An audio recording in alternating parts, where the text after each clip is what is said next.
Hello, all my shadow people. We are at April 17th. Happy Easter to anyone who celebrates that. Happy spring equinox, although we are past it, but just celebrating the regrowing of summer and the heat returning to us. I don't know if it's related to the holiday, but today we are focusing on anger, which is a good topic if you struggle spending time with family. Find it brings up stuff that maybe you don't like dealing with. But if this isn't the time to work on this, you can always go back to another practice or save this for a later date. So, the journal question, quite simply, is what makes you angry? And obviously, it'll go a lot quicker, and obviously, you'll find a lot more benefit if you dig into the answers. Maybe remembering the last time you got really upset, what the person who got you upset or the situation that got you upset were doing, if this is a recurring thing that you become angry about, and always asking ourselves if there's an underlying message in our minds that relates to that anger. So sometimes we get angry because people are making us feel inadequate, or maybe they're reminding us of a part of ourselves that we don't like to look at, which is what shadow work is all about. So that's really useful. We start digging into the underlying fears or shame that relates to this anger. And I think it's important to know that sometimes anger is a response to make us feel more powerful. So if you're in a situation where you don't feel like you have control, or you don't feel like the situation is in your hands, sometimes anger is an easy way to make yourself feel more powerful, simply because the emotion has more energy, and it can be intimidating if it's used around other people. And obviously in shadow work, we are working towards not building shame towards our anger.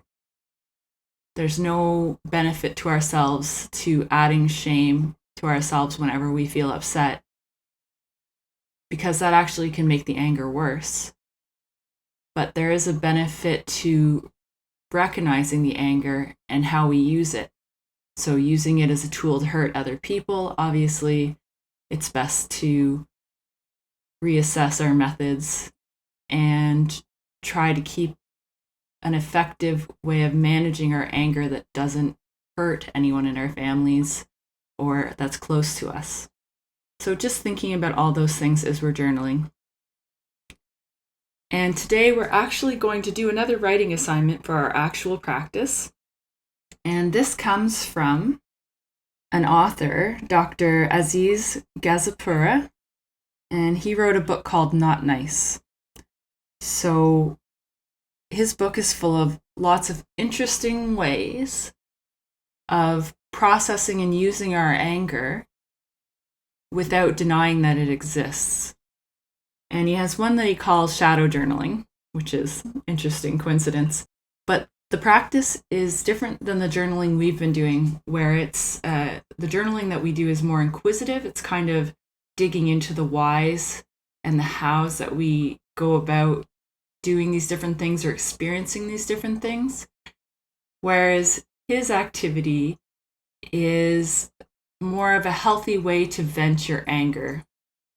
So essentially, the journaling idea is finding something to write in, either a computer or a journal, and writing down all the horrible things you want to say and do, which sounds very counterproductive to our society. We often are taught to be very nice, to not think negative thoughts, to not want to say mean things to people. But this essentially just provides you that outlet to release that. And the actual thinking isn't the negative part, but often the suppression gives it an extra level of energy that can make it explode out of us. So Dr. Aziz uses this to just work out that energy in a healthy way. But I do want to read you some of what he wrote, because I do think it's really important. one of the most important things he points out, and I agree with, is make sure that wherever you're journaling, you have some way of hiding it or password protecting it, whichever you're using, to make sure that no one else will come across it. He points out the fact that I have stated in earlier videos that if you feel like someone could come across it, it often prevents you from saying what you truly need to say, but it's the act of saying that actually is cathartic for you. So just take care of that. Make sure there's a hiding place or something that you feel is really unlikely that people will get into. But I did want to read a little bit from his book. So he talks about this practice, things that you should be looking at journaling about when you're expressing yourself fully, saying, the most horrible things you need to say, if that's what's coming naturally out of you, without judgment and without shame. Because I think it's very important that we recognize that everyone thinks negative thoughts. Everyone gets angry sometimes. And if you've never gotten angry, you either are fantastic at processing your emotions or you might have buried some stuff. So things he wants you to look at is, what is upsetting to you in your life? What pressures do you feel? What demands do others place on you? What demands do you place on yourself? What irritates or frustrates you? So those are some of the questions you're going to look at. And another little passage from his book, this kind of journaling can be an uncomfortable and humbling process. You start to see how immature and irrational part of you can be. This awareness and this discomfort that it brings up is the main reason most people will never look inward in this way and never do a journal like this. And unfortunately, most people remain stuck, frustrated, dissatisfied, people-pleasing, anxious, unhappy, and never reach their dreams or true potential. So just the author's ideas on the benefits of journaling about negative experiences we have internally.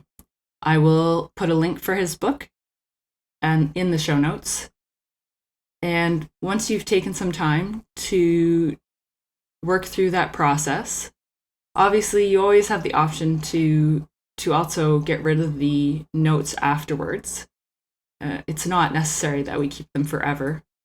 And honestly, in my own experience, I don't often go back over them because they're more like a spontaneous expression than a journaling, in the sense that I'm not trying to collect information. So that's up to you. And then for our last part today, the grounding exercise, we are going to create a touchstone. So a touchstone is something that we use to bring ourselves back to ourselves. It's a sort of physical reminder that we create whenever we need to return from wherever our mind has dragged us or the current situation seems to be pulling us away from. It's a way of just creating presence in our lives once more, with something a little more obvious than just trying to remind ourselves. For a touchstone, it doesn't have to be a stone, obviously, but it does need to be something that you have around you regularly, whether it's you could have a rock or something that you can hold in your hand if you need to without destroying it. Even a piece of paper with a note that says, "Be here," or something like that would work. And once you've found your touchstone, what you're going to do is sit with your eyes closed, holding it in your hand. And I want you to feel your touchstone, every corner of it, slowly and carefully. And we're going to take a few deep breaths.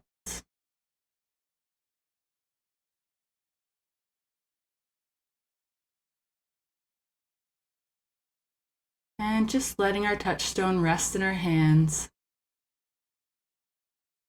On the inhale, you're going to feel yourself filling with light all the way to your hands and your touchstone. And exhale and just allow that light to be there. Inhale, pull in more light. And exhale, relax into that energy. And don't worry too much about what the light looks like. Just let it come naturally. Inhale and exhale. And then we can open our eyes. And I suggest we keep our touchstones with us for this week. And anytime you feel like you're spinning out of control, or maybe you're getting angry or frustrated, just touching your touchstone, keep it in your pocket, or it's something you can wear. And just come back to that sensation of being full of light and nothing else. All right, I hope everyone has a good week. Take care of yourselves. And don't forget to follow us for more.